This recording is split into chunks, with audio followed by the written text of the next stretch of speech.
बिस्मिल्लाहिर्रहमानिर्रहीम। अस्सलाम वालेकुम। आज मैं आपके लिए बहुत ज़बरदस्त सा कहवा लेके आई हूँ। यानी कि आज मैं अफ़गानी कहवा बना रही हूँ। सर्दियाँ आ गई हैं तो इसके लिए इस तरह की चीज़ें बहुत ज़रूरी हैं, क्योंकि ये सेहत के लिए बहुत ज़रूरी हैं।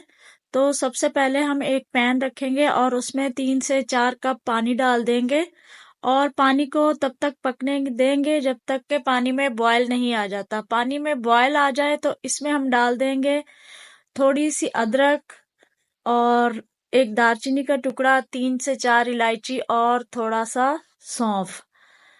तो इस तरह से आप भी बना के देखिएगा, आपका हाजमा भी बिल्कुल ठीक हो जाएगा। नज़ला जुकाम जो है वो भी बिल्कुल सही हो जाएगा। इसको थोड़ी देर आपने पकने देना है। ये जो हमने मसाले डाले हैं, 5 से 10 सेकंड तक आपने इनको पकने देना है। इसके बाद हमने इसमें पिशावरी कावा या अफगानी कावा, जो भी आप इसको कह लें, तो इसके 2 चम्मच हम इसमें भर के डाल देंगे। तो एक दफ़ा आप भी ये ज़रूर रेसिपी ट्राई करके देखिएगा। और आपने इस कहवे को पीना रात को है, खाने के बाद। इसको भी हम ढक देंगे 5 मिनट के लिए। तो 5 मिनट के बाद देखें कहवा हमारा जो है वो रेडी हो गया है। तो इसका फ्लेम बंद कर देंगे और इसको हम कप में डाल लेंगे। तो चीनी मैंने नहीं डाली, आप गुड़ के साथ भी इसको इस्तेमाल कर सकते हैं।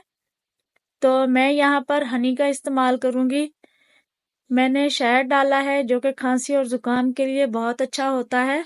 आपको जो पसंद हो, चाहे चीनी पसंद है या आपको गुड़ पसंद है या शहद पसंद है, तो जो आपको पसंद है आप इसमें वो डालें और फिर आप नोश फरमाएं। और रात को खाने के बाद आपने इसको ज़रूर पीना है। सर्दियों का मौसम है, आपकी सेहत के लिए ये बहुत अच्छा है कहवा।